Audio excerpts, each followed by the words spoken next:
Today we have one of the most important anti-loot box updates pretty much yet. What has happened? Well, the UK government has been asked to classify loot boxes as gambling by the parliamentary committee that we've been following over the last few months. Wow. What they recommend is major in its implications, wow. And today we're going to break it all down. It's about goddamn motherfucking time, isn't it?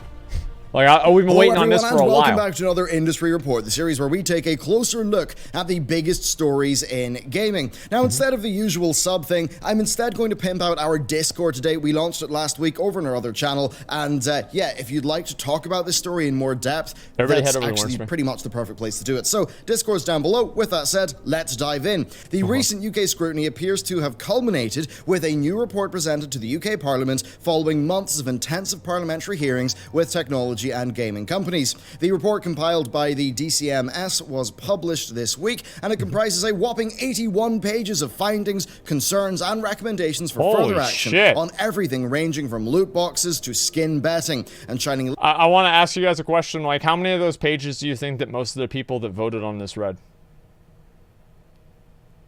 How many of those pages do you guys think they read?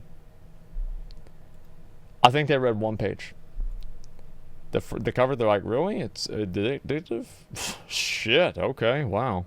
Put that down. Tell me no more. And that's it. The front page, yeah, the cover. RuneScape while it's at it. The stated goal of the Immersive and Addictive Technologies report is to, quote, build on the newly established principle of online harms by considering potential psychosocial and financial harms associated with the use of immersive technologies. It goes on to confirm that the undertaking of the report was motivated by the World Health Organization's formal designation of gaming disorder, as well as, quote, calls from gamers, academics, and clinicians for urgent action to better understand and address the condition. Yes, it seemingly isn't even a case where it's, you know, government types who have wanted this. They are actually citing annoyed consumers as to why they're doing this report. So that's fucking perfect, man. And I think the best part about it is, like, you know, like, people are so mad about them classifying the gaming addiction disorder, and now it ended up helping them get rid of loot boxes, at least over in the UK, maybe. You could be forgiven for maybe rolling your eyes during that last statement, but the very existence of this report is significant for a number of reasons. First of all, it's worth noting that this does not appear to be a malicious action undertaken by the government to interfere with gaming and to tell people where to spend their money. At least that's my read on it once actually going through it. Doesn't seem that way. On the contrary, the Immersive and Addictive Technologies report seemingly is a realization on the part of the House of Commons committee that something is deeply wrong here and that they think they need to do something to fix it. The UK government would be perfectly happy for the gaming industry to be self-regulating, not causing much of a fuss, but, well, they've been self-regulating right now to the extent where they're basically running bizarre casinos aimed at children, so that obviously has not worked out, and it's very sad that it's really got this far. So the DMCS committee recommended that Parliament legislate to formally classify loot boxes as a means of gambling, thus bringing them under the legislative umbrella of the 2005 Gambling Act and the various protective and regulatory devices present within it. It also wants to convince Peggy to take gambling systems such as loot boxes into account when it comes to classifying games and to raise the recommended age rating of some games as a result, as well as introducing a new... Did my tweet cause Parliament to do this? I mean, that's the question of the day. The way that I look at it, right, is that it got over 10,000 likes. We're basically making the laws over in the UK now. Okay, guys, we did this. We did this together. New games industry tax as a means for paying for all of that. Now, the latter part of that to me is quite worrying. I mean, would my company, who is making a premium narrative adventure game, have to pay a special tax because of the scummy actions of the likes of EA? If so, it could have a serious negative impact on companies who are making good games and are just not responsible for this problem arising.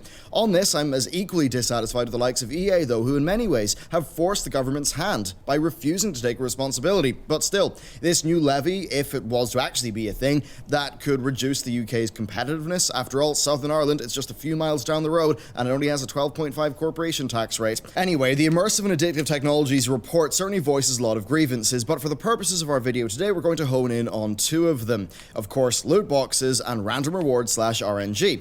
Loot boxes and microtransactions are really in the firing line for the duration of this report, which relies on a 2018 report from the Gambling Commission, which found that 31% of 11 to 16-year-olds have paid for loot boxes with real money.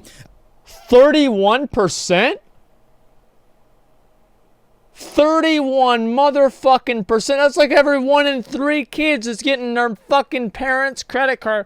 Ma. Need my loot box. Come on, come on, come on. You know, and like imagine dad who comes home, you know, from working in the fucking coal mine or the oil field all day. You know, he's dirty, he's got fucking calluses on his hands.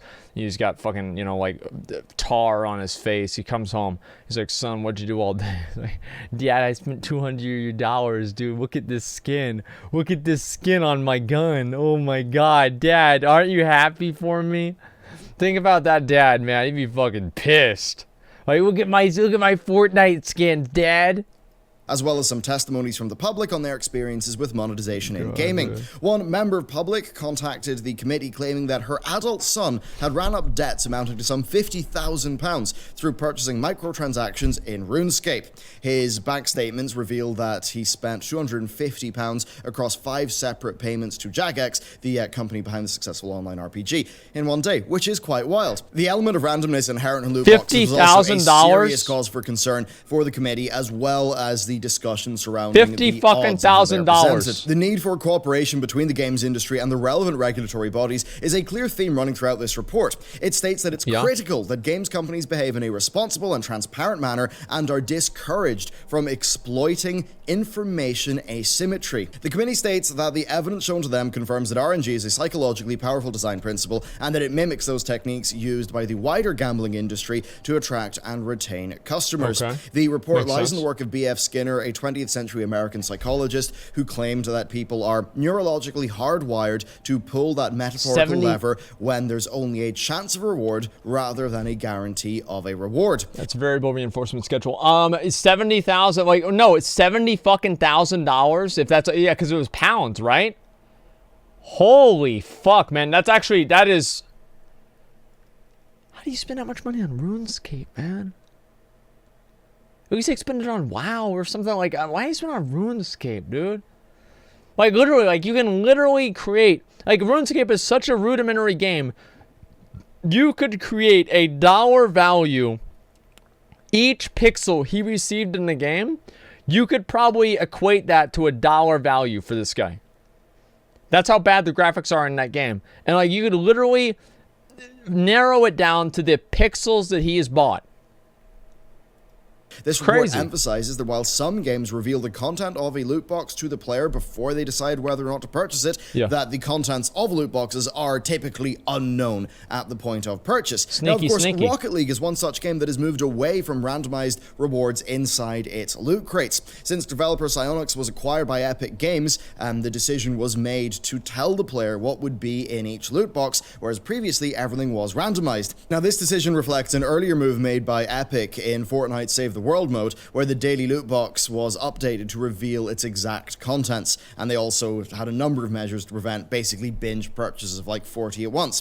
Players could see what was in a box and buy it if they were happy enough, or they could just wait until the shop reset and a new box was added. Now, this removes the apparently dangerous elements of pre-purchase randomization that the DCMS report claims is so beneficial. It's worth remembering, though, that Fortnite's Battle Royale mode has a storefront that offers items only for direct purchase with no random loot boxes, and that still earned Epic pretty much all the money in the world. It's also, of course, got a battle pass progressions. It's actually a really good point, because people think that you need to have these fucking loot boxes, and if you don't have the loot boxes, you're not going to be able to make any fucking money.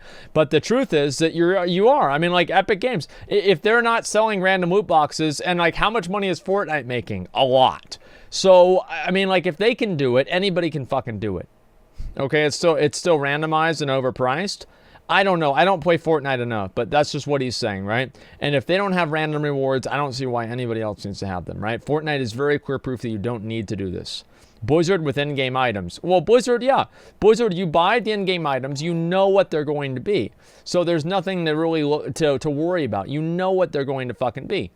system, and that definitely shows that, yeah, transparent and direct forms of monetization can actually work. Anyway, the desire for transparency is a very important theme throughout this report, and one of the reasons why the committee was so keen to communicate and cooperate with representatives from the wider games and tech industries. So they wanted that transparency, but that did not go as far as they expected. No. And who else but our old friends at EA Games would be really just the main example here of failing in that transparency. EA's representative at the committee discussions was Kerry Hopkins, the VP of Legal, whose responses were just awkward, bumbling, and more to the point, generally untrue. So get this, one of the main goals. Wait, what'd she say? Let me go back. So get this, untrue. Somebody's going to Kerry Hopkins, who responded in a way that have implemented this mechanic in FIFA, is quite ethical and quite fun. Quite ethical and quite fun. Surprise mechanics. Okay. So get this, sure. One of the main goals for the DCMS committee during their discussions with the wider industry was to get a working and informed idea of what constitutes a healthy amount of gaming from the average person. So they reached out to various companies in order to be enlightened, to get information in an honest enough manner. Now this move showed that the committee, at least to some extent, recognized their lack of experience in gaming and wanted to learn. After all, they could hardly be making recommendations against excessively long gaming sessions if they didn't really know what would be considered excessive. In their words, they wanted to establish average levels of engagement. EA were not playing ball with them, though, when it came to releasing player data for FIFA, despite claiming earlier on in discussions that EA track player data as a means of improving live service games. Hopkins pulled a 180 and stated that EA don't track anything and they just couldn't provide any info to the committee. Which is not true. The committee bit back in this, stating, as the company EA has told us, it does record how long a player is connected to the game, and telemetry from in-game behavior over that period could give an indication of play. We reject... One sec, guys.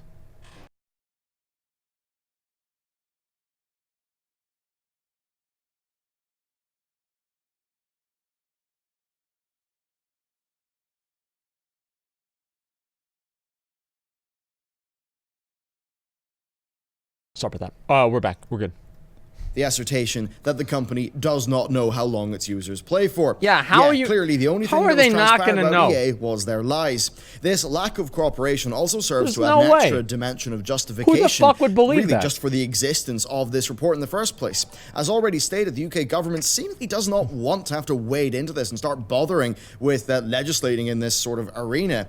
And they seemingly would be perfectly happy to just leave the industry to be very profitable, generate a lot of tax revenue, and just present them with no problems. But seemingly this just how great would that be? Behavior from the games industry, well, it seemingly has just forced the committee's hand and made a lot of this happen, or at least accelerate it. Yeah. If the committee thought that there were business practices across the games industry that were shady enough for them to have to get involved, even in a conciliatory capacity, then a lack of cooperation from the biggest players at the table, that will have done nothing to allay their fears. Indeed, the report states, in evidence to the committee, representatives from the games industry were willfully obtuse in answering the committee's questions on patterns of play.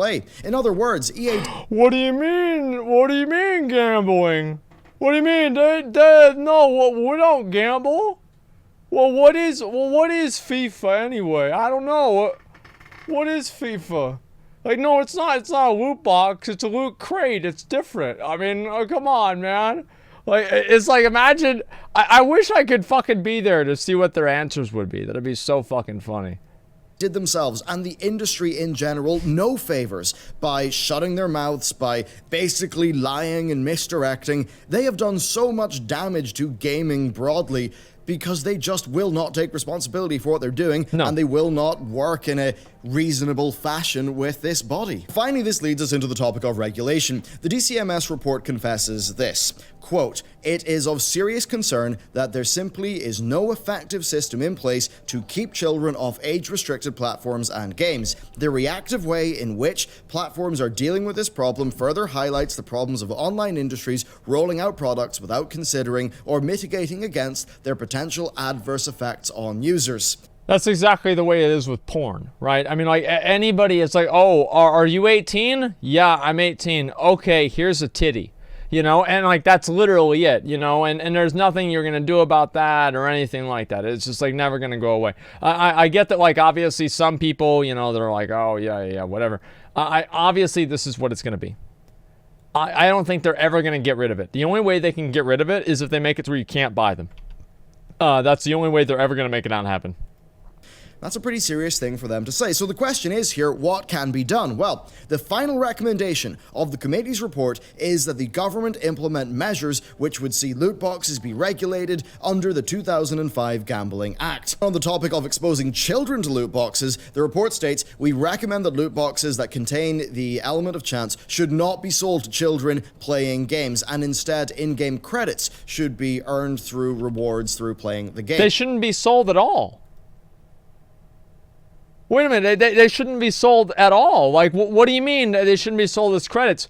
They shouldn't exist in any capacity at all, period. That's it, you just get rid of them. You can't get a credit card unless you're of age, so that's not their fault. Well, it's like, but there's plenty of people, like, there's literally no reason that they need to make loot boxes with unknown contents inside of them. There is literally no reason that that has to exist. So, fairly reasonable in what they would want, and reasonable that children are not exposed to loot boxes. Then the report does also recognize that loot boxes and microtransactions can be integral parts of a game's revenue stream, so they recommend that PEGI incorporate gambling into its classification system and adjust their age ratings accordingly. So to wrap this up, even though the Immersive and Addictive Technologies report is essentially just a series of recommendations based on relatively informal discussions with select representatives of the games industry, it does just show how much difficulty the government would have in legislating here. Two of the final sweeping recommendations of the report essentially amount to handing responsibility for regulating video games over to the Gambling Commission and to PEGI. This is not really regulating effectively, though. It seems to be symbolic of a pervasive problem that many democracies have, wherein the government finds it overwhelmingly difficult to effectively legislate on modern problems, which often leads to, well, increases in expense and complexity that don't really produce their desired results. So, yes, even if the Gambling Commission, does find this stuff falling under their remit, I'm highly suspicious that they'll actually be able to do a good job. Absolutely, though, accountability is important for the games industry, and there are dodgy business practices going on. But that said, an influx of external interference from something like the UK government, that may not help matters. Instead, the onus in an ideal world should be on the companies to self-regulate and to be reasonable and to endeavor to, stop any horribly exploitative strategies from happening. But that obviously is not working right now, and that's the really sad bit. Consumer backlash will do a lot to dissuade bad behavior too, and it does appear that people are more willing to be outspoken in the face of dodgier decisions these days, and I think that is a good thing. It does seem like ideas such as morality and ethics in the games industry, it seems like they went out the window ages ago, but nobody cares about morality or ethics, okay? The only reason that companies ever say or pretend that they care about that kind of stuff is to make people happy. They're like, oh yeah, they care about us. They only care about money, okay? And the only way it's ever going to stop is if the government tells them to stop. That is the only way anything is ever going to make even the slightest bit of a difference. They seem to be coming back. People seem to just not be happy about a lot of this gambling-like stuff, and that certainly is a good thing. However, I don't want to leave you in too much of a happy note, though. It's time to be just a little bit dismal. Because sure, it's great seeing skeptical consumers and, everyone who's watching channels like mine. That's really good, especially in a world where, culture is almost being replaced with intellectual property and people are just fanboying over things all the time. But here's the thing. Most of these business models are predicated upon the majority of players not paying. So I have a rather dismal outlook on it. A lot of these loot box models, they're based in whaling. 90% of the players don't even have to click anywhere near the loot boxes for them to be profitable because they are inherently designed to be profitable off a tiny number of players. And that's really what makes me worry that the consumer backlash won't be enough to get the industry to self-regulate because, the industry is going to look at all of the backlashing consumers and think, yeah, well, they're not the people who are buying the loot boxes anyway, so why should we? Who cares about the backlash? Like, fuck that, who cares? If people are buying them and you're making money, that's the only thing that really matters. Like, that's the way that they look at it, I can guarantee it. Yeah, hopefully there are more situations like Star Wars Battlefront 2 where the players actually just turn around and pull their support for the game. Apparently that game is far better, but, with a game like FIFA, we're just not seeing the audience actually do that, which is quite sad. Yeah, it's too much for a mainstream audience for that to happen. This situation where this report exists. Overall, I'd love to hear what you think should be done. What is your opinion on regulation? I'd love to hear down below. And if you'd like to discuss this further in a place that's a bit better than the YouTube comments, be sure to hit up our new Discord. It's a very shiny place, and I recommend it highly. Anyway, thank you very much for watching, and I'll see you next time. This is great. Obviously, it's good. I'm very happy they're making this change, and hopefully, this is going to be a, a step in the right direction. Now, will it be a step in the right direction? We'll see. Now, I've changed my perspective on this a little bit. I used to be pretty okay with loot boxes being random, like randomized loot boxes, as long as it was in a free game. But now, I guess I kind of just look at it more like gambling in general. And if I think that it's just gambling in general, why the fuck would I be okay with that, regardless of the context? There's no reason for it.